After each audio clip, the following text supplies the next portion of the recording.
they're already referring me. Yeah. They know, like, and trust me. Hard work works, and you've got to really just do it.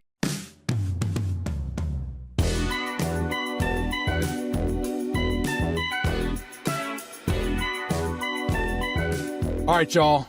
Now we're back at Real Estate 2020. I've got a good friend. It's actually, we're pretty much twins. It's Brad Inhulsen, and he's Colorado Brad. I'm Carolina Brad. And we get together quite often. We're friends. I think we're friends. He might not think we're friends. Do you think absolutely. we're friends?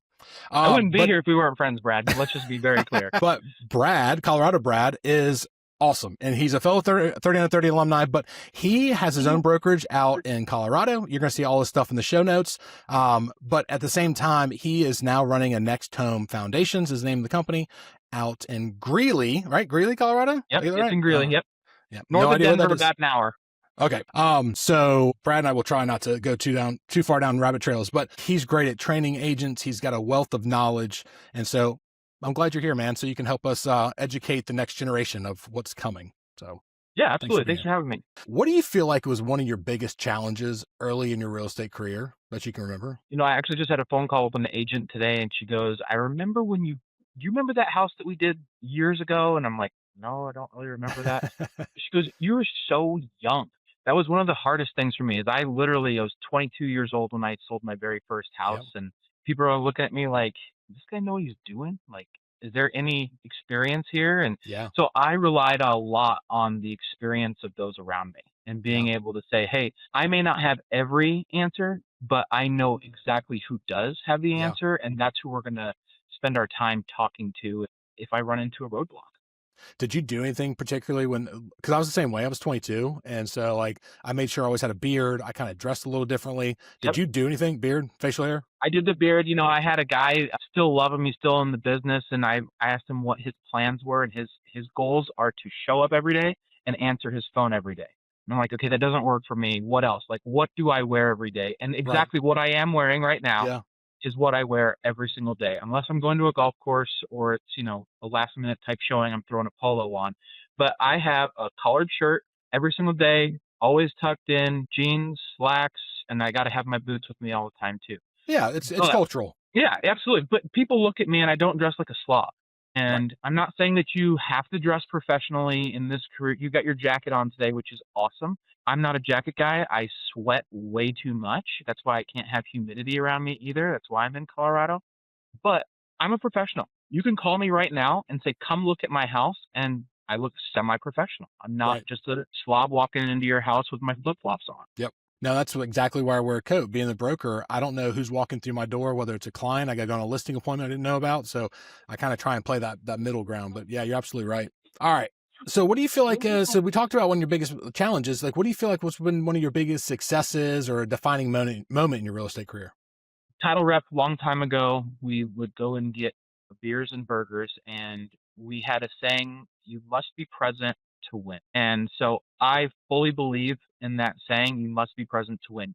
That means I have to be at everything too. I've got a young family right now. You've got kids too. It's hard to be at everything, but you have to be at everything. And sometimes you need to schedule that into your life of, okay, I've got a chamber thing tonight. I've got to go to that. I went to a poker game last Saturday. I suck at poker. I don't enjoy it, but it was a different group of people that I got to be around. How am I networking in different ways? I must be present to win. And I really think that's kind of what set me up a little bit. Yeah, no, that's great. So with all the craziness going on in our industry the last 5, 6, 7 years, I've noticed that a lot of agents just kind of have their head down and don't really look for news or look. So where are some easy places, or where are some places that you try and stay informed of like what's going on in your maybe local market, maybe nationally, like what is your publications, websites? What do you look at? Sure.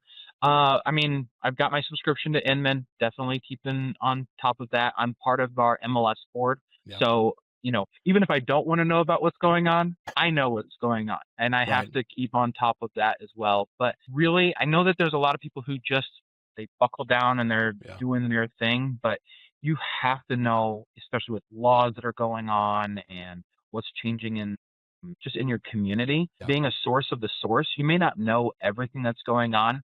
Good example, went to a chamber dinner the other day.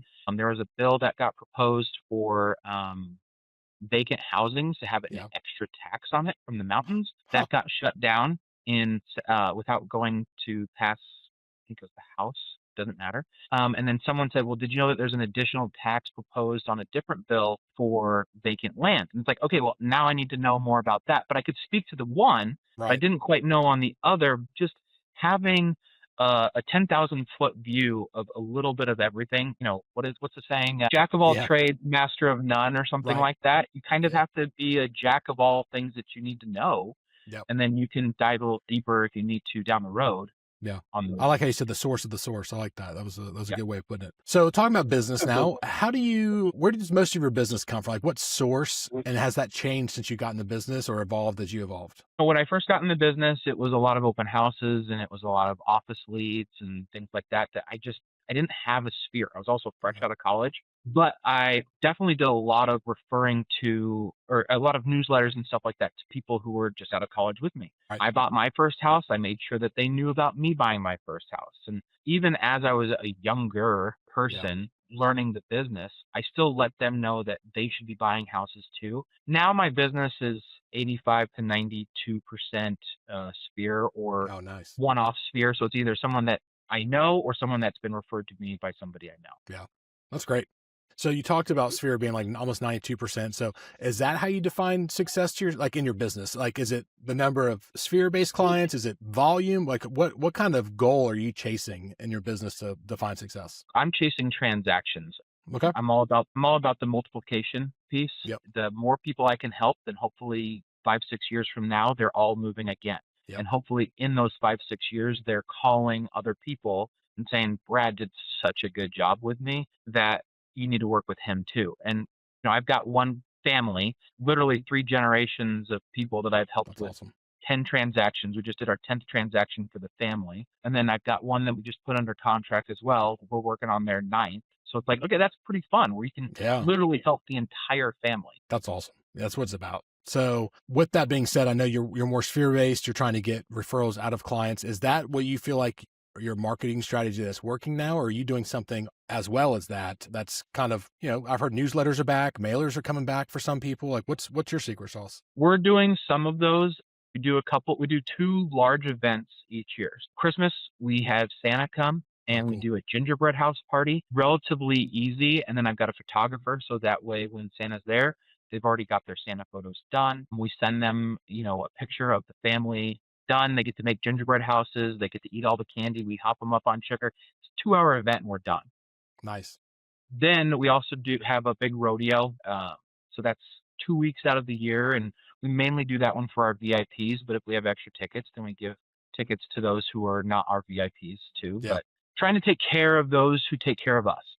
Yeah. That's smart. So a lot of people say some things are old school, some things are new school, but do you do any old school? Like, do you still do open houses? Like, do you have any strategies like that are still working today? Yeah. I just sold a house this year that the investor walked in and said, I'm ready to buy this house. They tried lowballing it, and I said, okay, I'll let the seller know. They said no, and they came back a week and a half later and said, all right, we'll do something more realistic, and double-sided it just from sitting at an open house and being there. Let's get into the kind of final few.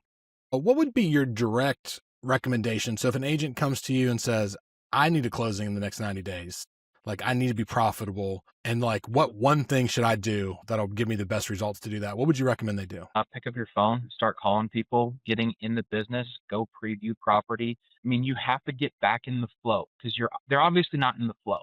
They're not looking at property every day. They're not checking out the MLS.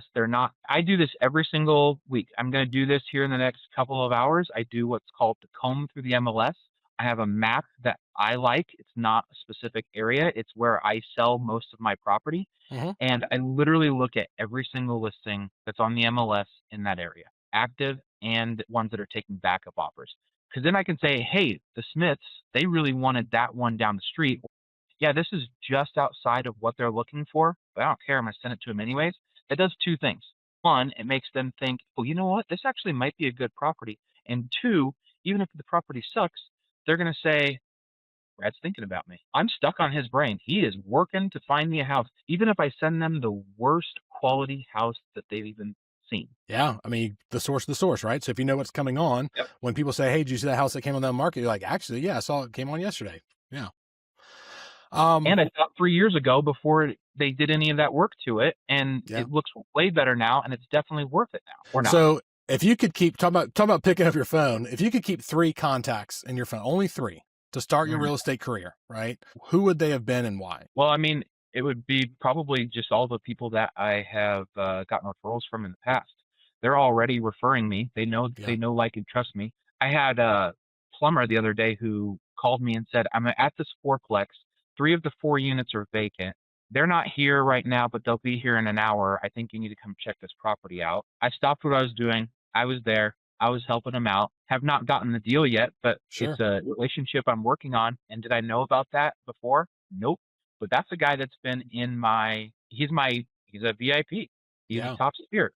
He's not a beer drinker, and I know that. And so I make sure that I don't bring alcohol when I see him. But we do other fun things together, and I take care of him. He takes care of me. Dude, I love that. And I mean, I preach it a lot, and I think people get tired of hearing it, but it's just always reaffirming. And that's kind of the point of this 2020 series is like, it's not anything special. It's just showing up, being present, doing the work. I mean, activity begets activity. I just said on a different video, my daughter just had some award ceremony for middle school, and the speaker, which we've all heard this before, consistency kicks talent's ass every day of the week. And I feel like you, me, and everybody else that we interview on this thing is like, yeah, just I show up and I keep showing up, and then I keep trying. And once I figure out something that works, I do that and I do it some more. And there's no secret thing other than, what do you think your real estate superpower is? Well, the thing that I always say, I'm the source of the source. I'm not going to tell you that I'm a roofer. I got a pretty good idea if the roof sucks or not, but I'm not going to I could probably have a roofer on your roof today if you wanted me to. You need a plumber at your house today, I could probably make that work. And honestly, it's maybe not even that, but what do you need? Who do you need? I've got somebody for it.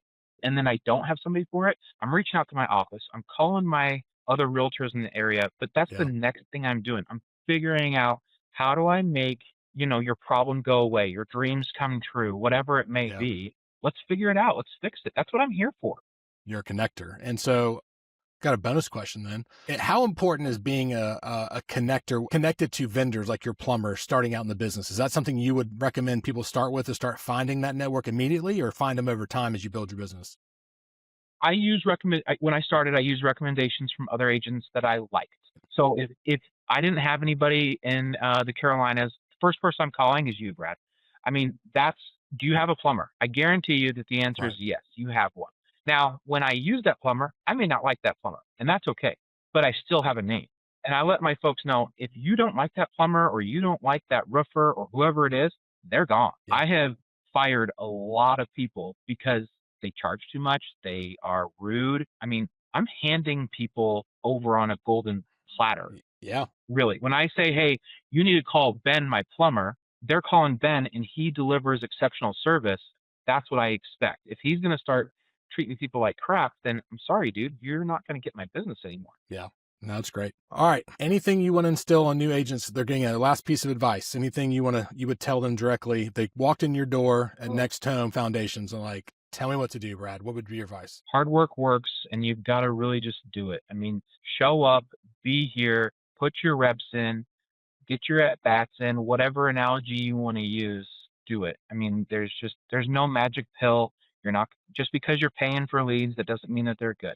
If you're paying for leads, you better be picking up the phone and you better be calling those people back, because there are good ones out there and there are bad ones out there. But until you pick up that phone or shoot a text message, you're not going to know if it's a good one or not. And I also have been planting for a long, long time. I've had a couple people who are city employees, hire city up, council members, things like that, that will call me and say, hey, what are your thoughts on this? I need a house. I need to get out of here. Whatever it may be. Yeah. Those are seeds that I've been planting for the last 12 years, 14 years now. All right.